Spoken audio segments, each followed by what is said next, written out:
दोस्तों, मेरी मौसी बहुत सुंदर और जवान औरत थी।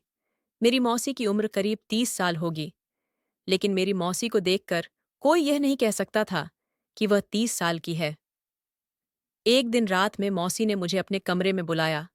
उस दिन मेरे मौसा घर पर नहीं थे। तब मेरी मौसी ने मुझसे कहा, मुझे अकेले सोने में बहुत डर लगता है।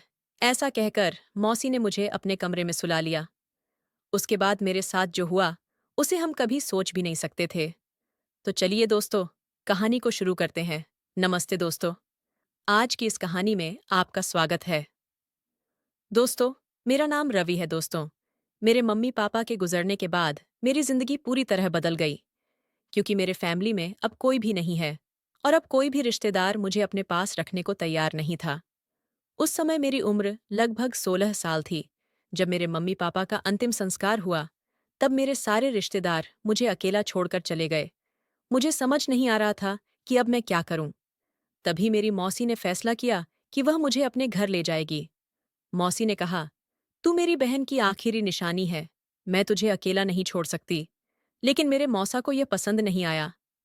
वह गुस्से में बोले, मैं इसका पालन पोषण नहीं कर सकता, इसे किसी अनाथालय भेज देना ही ठीक रहेगा। यह सुनकर मुझे बहुत बुरा लगा, क्योंकि अब मेरा भविष्य मेरे हाथ में नहीं था, बल्कि दूसरों के फैसलों पर निर्भर था। मगर मौसी ने हाथ जोड़कर मौसा से कहा, आप इसे अकेला कैसे छोड़ सकते हैं? रवि पहले ही बहुत दुख झेल चुका है। लेकिन मौसा तब भी मुझे अपने साथ ले जाने के लिए तैयार नहीं थे। मौसा ने कहा, रीना, तुम्हें तो पता ही है कि मेरी कमाई बहुत कम है। उसमें घर चलाना भी मेरे लिए बहुत मुश्किल हो रहा है, और अब मैं इसकी जिम्मेदारी कैसा ले सकता हूँ? तब मौसी ने कहा, हम इसके घर को किराए पर लगा देंगे और भाई साहब की दुकान भी किराए पर दे देंगे। इससे रवि की परवरिश में आपार कोई बोझ नहीं पड़ेगा। तब मौसा ने कोई जवाब नहीं दिया, बस सिर हिलाकर हाँ कह दिया। लेकिन उनके चेहरे से साफ लग रहा था कि वह अभी भी खुश नहीं थे। आखिरकार मैं मौसी के साथ उनके घर आ गया। अब मेरी मौसी मेरी बहुत देखभाल करने लगी, लेकिन वह मेरी देखभाल सिर्फ इसलिए कर रही थी ताकि उसकी ज़रूरतें पूरी हो सकें। वैसे मेरी मौसी का घर 5 कमरों का था। उसमें से एक कमरा मुझे दे दिया गया, जो बहुत छोटा था। उसमें सिर्फ एक सिंगल बेड और एक अलमारी थी। मेरे घर और दुकान मौसी ने किराए पर दे दिया था। उसी पैसे से उन्होंने मेरे लिए कपड़े खरीदे और कॉलेज में मेरा 12वीं में एडमिशन करा दिया। लेकिन मेरा मन पढ़ाई में बिल्कुल नहीं लगता था। कॉलेज में भी मन नहीं लगता था।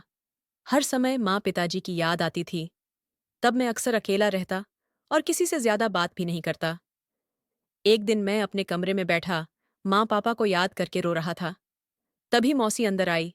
मौसी ने मुझे रोते हुए देखा और मुझे अपने पास खींच लिया। फिर मौसी ने मुझे समझाने की कोशिश की। मौसी ने कहा, चिंता मत करो, सब धीरे धीरे ठीक हो जाएगा, तुम्हारा दुख भी कम हो जाएगा। ऐसा कहकर उसने मेरे पीठ पर हाथ फेरना शुरू कर दिया।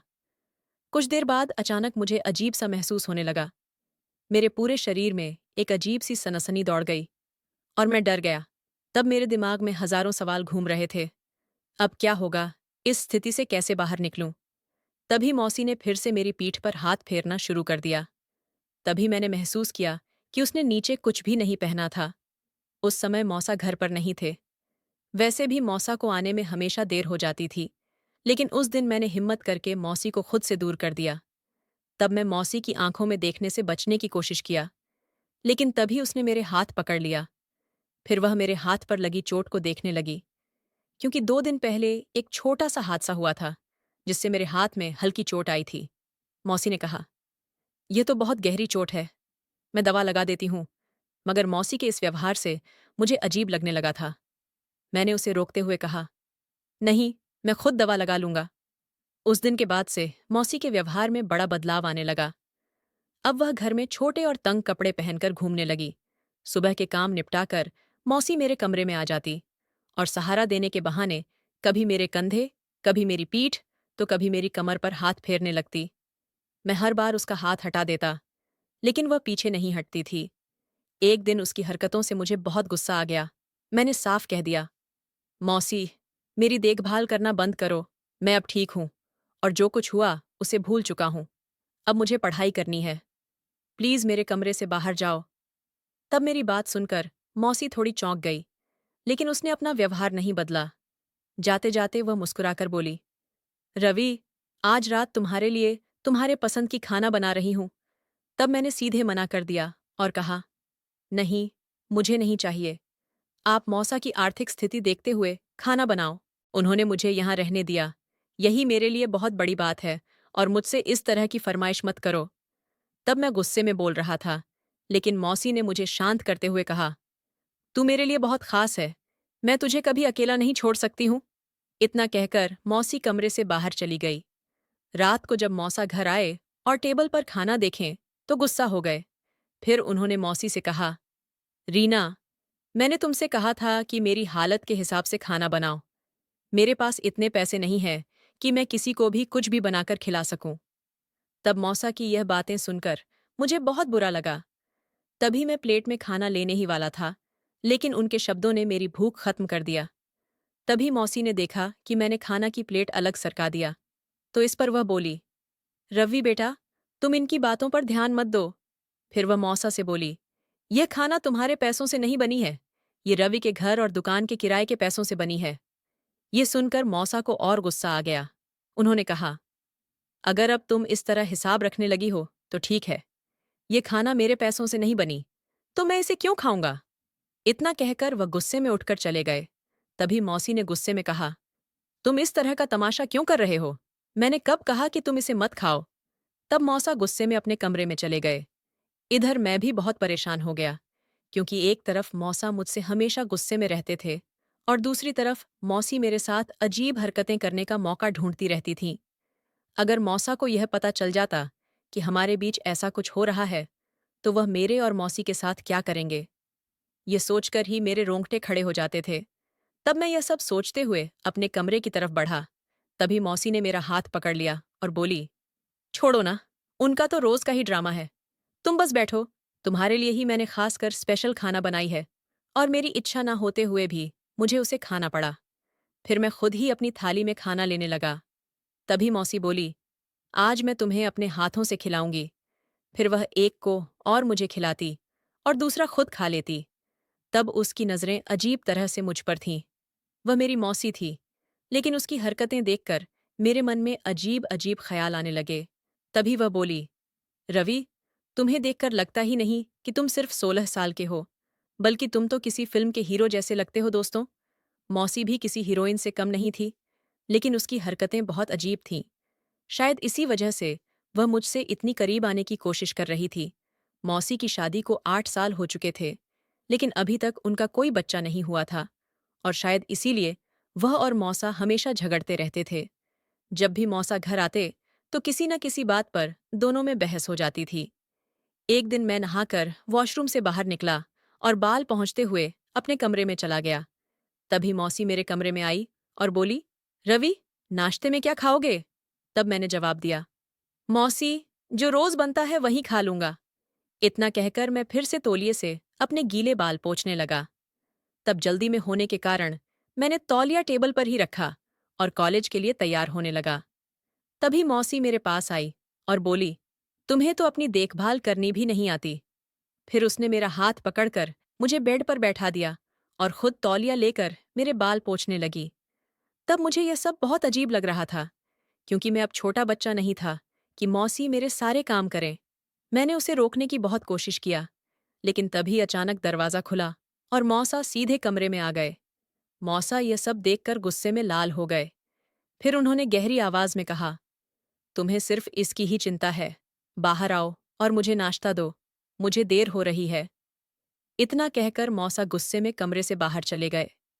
तब मैंने तुरंत मौसी से कहा, मैं खुद अपना सिर पोंछ सकता हूँ, आप जाइए और मौसा को नाश्ता दीजिए। फिर मैंने मौसी के हाथ से तौलिया झटके से लिया और बेड पर फेंक दिया। फिर जल्दी से अपने बाल ठीक किया, कॉलेज बैग उठाया और बिना नाश्ता किए घर से निकलने लगा। जैसे ही मैंने दरवाजे से बाहर कदम रखा, मौसा की तेज आवाज सुनाई दी, तेरे दिमाग में गोबर भरा है क्या? रवि अब छोटा बच्चा नहीं रहा, वह जवान लड़का है और तू बेधड़क उसके कमरे में घुसी चली आती है। मुझे सब समझ में आ रहा है, तुम दोनों क्या कर रहे हो? तब मौसा की इन बातों ने मेरे कदम वहीं रोक दिए। एक पल के लिए तो मैं कुछ समझ ही नहीं पाया। फिर मेरे दिमाग में तरह तरह के ख्याल आने लगे। फिर सोचने लगा कि मेरे साथ यह सब क्या हो रहा है। लेकिन मुझे कुछ भी समझ नहीं आ रहा था और मौसा की बातें मुझे बहुत अजीब लग रही थीं। मैं फिर सोचने लगा कि शायद मौसा गुस्से में यह सब बोल रहे हैं। उस दिन मेरा किसी भी काम में मन नहीं लग रहा था। शाम को जब मैं घर लौटा तो मैंने शांति से बैठकर सोचा और फैसला किया कि मुझे जल्दी से जल्दी अपने पैरों पर खड़ा होकर इस घर से निकल जाना चाहिए। लेकिन जो कुछ उसके बाद हुआ उसने मेरे होश ही उड़ा दिए। रोज रात को मौसी मुझे दूध और बादाम देती थी और कहती थी, इसे खाकर सो जाओ, इससे तुम्हारा शरीर तंदुरुस्त रहेगा। तब मैं रोज दूध और बादाम खा लेता था। लेकिन जैसे ही मैं दूध पीता मुझे इतनी गहरी नींद आ जाती कि फिर चाहे कुछ भी हो जाए मुझे होश ही नहीं रहता। सुबह उठने के बाद मुझे बहुत अजीब लगता था, जैसे मैंने कोई भारी काम किया हो। मेरा शरीर बहुत थका हुआ महसूस होता था, लेकिन मैं इसे नज़रअंदाज कर देता था। एक दिन मैं अपने कमरे में पढ़ाई कर रहा था, तभी मौसी दूध लेकर आई और बोली, रवि बेटा, लो, दूध पी लो। तब मैंने दूध पीने से मना कर दिया। इस पर मौसी नाराज हो गई और बोली, ऐसा मत सोचो कि यह दूध तुम्हारे मौसा के पैसों से आया है। ये तुम्हारे पापा के घर और दुकान के किराए से आया है। मैं बस चाहती हूँ कि तुम्हारी सेहत अच्छी रहे। तब मैंने फिर से कहा, नहीं मौसी, मैं आज से दूध नहीं पीऊंगा। सच तो ये था कि मौसा की आर्थिक हालत देखकर मुझे दूध लेने का मन ही नहीं करता था। लेकिन असली वजह कुछ और थी। अब धीरे धीरे मुझे समझ आ रहा था कि दूध पीने के बाद मुझे इतनी गहरी नींद क्यों आती थी। अब मौसी मेरे बहुत करीब आ गई। उसने हल्के कपड़े पहने थे। फिर उसने मेरी पीठ पर हाथ फेरते हुए कहा, रवि, अगर तुम्हारी तबीयत खराब हो गई तो मैं बर्दाश्त नहीं कर पाऊंगी। तब मुझे बहुत अजीब लग रहा था। मेरे मन में सवाल आ रहा था कि मौसी मेरे इतने करीब क्यों आ रही है? आखिर वह मुझसे क्या चाहती है? फिर उसने दूध का गिलास उठाया और जबरदस्ती मेरे मुंह से लगा दिया। तब मेरी इच्छा ना होते हुए भी मुझे दूध पीना पड़ा। लेकिन मौसी का ऐसा करने के पीछे कोई और ही वजह थी जो मुझे धीरे धीरे समझ आ रही थी। दूध पीने के बाद तुरंत ही मौसी कमरे से बाहर चली गई। तब मेरी परीक्षा नज़दीक थी, इसलिए मैंने सोचा कि आज रात तक जाग कर पढ़ाई करूंगा। लेकिन दूध पीने के बाद अचानक मेरा सिर भारी हो गया और मुझे बहुत गहरी नींद आने लगी। तब मैं खुद को जगाए रखने की पूरी कोशिश कर रहा था, लेकिन मुझे झपकी आने लगी और फिर मैं गहरी नींद में चला गया। आधी रात को मुझे ऐसा महसूस हुआ कि कोई मेरे ऊपर बैठा हुआ है। तब मुझे बहुत अच्छा लग रहा था, लेकिन मेरी आंखें नहीं खुल रही थीं। मैं पूरी कोशिश कर रहा था, लेकिन मेरी नींद इतनी गहरी थी कि मेरा शरीर जैसे सून हो गया था। तब मुझे किसी की आवाज़ भी सुनाई दी, जो या तो किसी बिल्ली की थी या किसी औरत की। मैं कुछ समझ नहीं पाया। सुबह जब मेरी नींद खुली तो मेरा शरीर बहुत थका हुआ महसूस हो रहा था। फिर मैंने बेड पर बैठकर देखा तो कमरे में मेरी किताबें बिखरी पड़ी थीं। तभी मुझे याद आया कि मैं पढ़ते पढ़ते ही सो गया था। लेकिन सुबह मेरी सारी किताबें टेबल पर सही तरीके से रखी हुई थीं। सबसे अजीब बात यह थी कि मेरी चादर दूसरी तरफ पूरी अस्त व्यस्त पड़ी थी, जैसे कोई मेरे साथ वहां सोया था। यही सब देखकर मेरे सिर में चक्कर आने लगे। फिर मैंने अपना सिर पकड़ लिया और वॉशरूम में जाकर ठंडे पानी से अपना चेहरा धोया। फिर मैं वापस कमरे में आया तो देखा कि मेरे बेड पर किसी का एक झुमका पड़ा था। तब मैं सोचने लगा कि रात भर मेरे कमरे में कौन था और यह झुमका किसका है।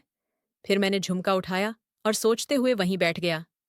तभी अचानक दरवाज़ा खुला और मौसी अंदर आई। तब वह बहुत घबराई हुई लग रही थी। उसके बाल भी गीले थे, जैसे उसने अभी अभी नहाया हो। तब मैंने जल्दी से झुमका अपनी मुट्ठी में दबा लिया। फिर मैंने पूछा, मौसी, तुम इतनी घबराई हुई क्यों हो? इस पर वह बोली, कुछ नहीं, बस तुम्हारी चादर ठीक करने आई थी। तब मैंने कहा, नहीं मौसी, मैं खुद कर लूंगा, तुम चिंता मत करो। लेकिन उसने जिद की, नहीं, मैं ही करूंगी। तब मैं थोड़ा शांत रहा। फिर और कहा, मौसी, कल रात में पढ़ते पढ़ते सो गया था। मेरी किताबें बिखरी पड़ी थीं, लेकिन सुबह सब कुछ सही जगह पर रखा था। यह सुनकर मौसी के चेहरे का रंग उड़ गया। वह कुछ देर चुप रही, फिर हंसते हुए बोली, हाँ, मैं रात में तुम्हारे कमरे में आई थी और तुम्हारी किताबें टेबल पर रख दी थीं। तब मैंने आगे कुछ नहीं पूछा, लेकिन मेरे मन में बहुत से सवाल उठने लगे थे। तभी मेरी नज़र मौसी के कानों पर गई। तब उसके एक कान में झुमका था, लेकिन दूसरे में नहीं। इस पर मैंने पूछा, मौसी, तुम्हारा दूसरा झुमका कहाँ है? तब उसने तुरंत अपना कान छुआ और घबरा गई। फिर बोली, मुझे नहीं पता, शायद कहीं गिर गया होगा, यहाँ कौन चोरी करने आएगा? तब मैंने अपना मुट्ठी खोला और उसके सामने झुमका रख दिया। इस पर वह कुछ नहीं बोली, बस मेरी ओर देखती रही। फिर उसने मेरे गाल को हल्के से छुआ और कमरे से बाहर चली गई। अब मुझे मौसी पर शक होने लगा था।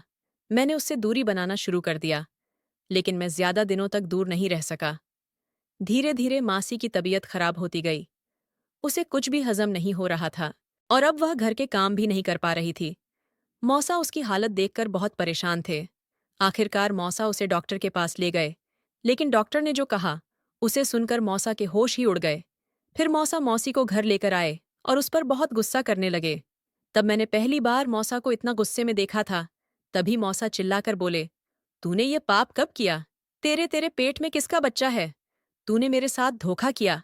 तब मैं यह सब सुनकर चौंक गया। वैसे मौसी पहले से ही बीमार थीं और मौसा उस पर गुस्सा कर रहे थे। इसलिए मैंने उनसे कहा, मौसा, आपको दिख नहीं रहा कि मौसी बीमार है और आप उस पर चिल्ला रहे हैं? तब मेरी बात सुनते ही मौसा ने मुझे जोर से थप्पड़ मारा और गुस्से से बोले, यह सब तेरी ही वजह से हुआ है। तुझे अपनी मौसी के साथ ऐसा करते हुए जरा सी भी शर्म नहीं आई। यह सुनकर मेरे पैरों तले जमीन खिसक गई। मेरे हाथ पैर कांपने लगे। मैंने हिम्मत करके मौसा से कहा, आप क्या कह रहे हैं? मौसी, आपकी पत्नी है, वह गर्भवती है, तो आपको खुश होना चाहिए। आप तो इतने सालों से बच्चे की इच्छा कर रहे थे। अब जब आप पिता बनने वाले हैं, तो फिर आपको खुशी क्यों नहीं हो रही और मुझ पर शक क्यों कर रहे हैं? मौसी, मेरे लिए माँ जैसी है, मैं उनके साथ ऐसा कभी नहीं कर सकता। तभी मौसा गुस्से से बोले, नालायक, मैं नहीं बन सकता, मेरे पास वह क्षमता नहीं है। यह सुनकर मैं सुन्न रह गया। तब मुझे लगा जैसे किसी ने मेरे सिर पर बम फोड़ दिया हो। तब मैंने फिर से कुछ बोलने की कोशिश किया, लेकिन तुरंत मौसा ने फिर से मुझे एक थप्पड़ मार दिया। उधर मौसी अब भी कुछ नहीं बोल रही थी। फिर मौसा ने हम दोनों को अपने घर से निकाल दिया और गुस्से में कहा, अब तुम दोनों जहां चाहो जाओ, लेकिन दोबारा कभी मुझे अपना मुंह मत दिखाना। तब मौसी बहुत रो रही थी। उसकी तबीयत पहले से ही खराब थी और अब यह सब देखकर वह और ज्यादा कमजोर पड़ने लगी। तब यह वक्त ऐसा नहीं था कि मैं उससे कुछ पूछूं, इसलिए मैं उसे अपने घर ले गया। वहां मैंने किराने की दुकान के मालिक से कहा कि वह तुरंत घर खाली कर दे और फिर मैं और मौसी अकेले उस घर में रहने लगे। फिर एक दिन मैंने मौसी से कहा, तुम हर रात मुझे दूध देती थी, शायद उसमें कोई दवा मिलाकर और उसी का फायदा उठाकर तुमने मेरे साथ यह सब किया। अब यह बच्चा तुम्हें अकेले पालना होगा। मैं इसे अपना नाम नहीं दूंगा। उस वक्त मौसी ने कोई जवाब नहीं दिया, बस रोती रही। अगले दिन मौसीम ने मुझसे कहा, रवि, मैंने तुम्हारे साथ कुछ भी गलत नहीं किया और मेरे पेट में जो बच्चा है वह तुम्हारे मौसा का ही है। यह सुनकर मैं चौंक गया। फिर मौसी ने आगे बताया, तुम्हारे मौसा को लगता था कि वह कभी पिता नहीं बन सकते, लेकिन अगर सही इलाज किया जाता तो उन्हें संतान हो सकती थी। मुझे यह बात पहले से पता थी, इसलिए मैं उन्हें बिना बताए दवा देती रही। दवा खाने के बाद उनके पिता बनने की संभावना बढ़ गई थी, लेकिन अगर मैं उन्हें सच बताती तो वह मुझ पर कभी विश्वास नहीं करते और तुम्हें जो दूध देती थी उसमें सिर्फ नींद की दवा होती थी, ताकि जब मैं तुम्हारे मौसा से मिलूं तो तुम कुछ महसूस न करो और चुपचाप सो जाओ। मैंने तुम्हारे साथ कुछ गलत नहीं किया, तुम तो मेरे बेटे जैसे हो। तब मौसी मुझे यह सब बताते हुए बहुत रोने लगी। फिर मुझे उस पर विश्वास हो गया। फिर समय बीतता गया। फिर मौसी ने एक प्यारा सा बेटे को जन्म दिया। फिर उसने मौसा को एक संदेश भेजा, यह बच्चा तुम्हारा ही है। अगर तुम्हें विश्वास नहीं है तो डीएनए टेस्ट करा सकते हो। अगर यह बच्चा तुम्हारा नहीं निकला तो मुझे तलाक दे देना, लेकिन अगर यह तुम्हारा निकला तो मुझे अपना लेना। फिर अगले दिन हम मौसा के पास गए और टेस्ट करवाया। फिर जो रिपोर्ट आई उसे देखकर मौसा अपना सर पकड़ के बैठ गए, क्योंकि उस रिपोर्ट से यह साबित हो गया था कि वह बच्चा मौसा की ही थी। तब मौसा को अपनी गलती का एहसास हुआ। फिर उन्होंने मौसी से माफी मांगी और कहा, मुझे माफ कर दो रीना, मैंने तुम दोनों पर शक करके बहुत बड़ा गुनाह किया है। पिछले 8 महीनों में तुमने बहुत तकलीफें सही हैं, लेकिन अब सब ठीक हो गया है। फिर उन्होंने मुझसे कहा, बेटा, अब तुम यहीं रहो और अपनी पढ़ाई पूरी करो, लेकिन तब मैंने एक फैसला कर लिया था। मैंने कहा, मौसा, मैं अब यहाँ नहीं रुक सकता। मैं अपना घर और दुकान अच्छे से संभाल सकता हूँ।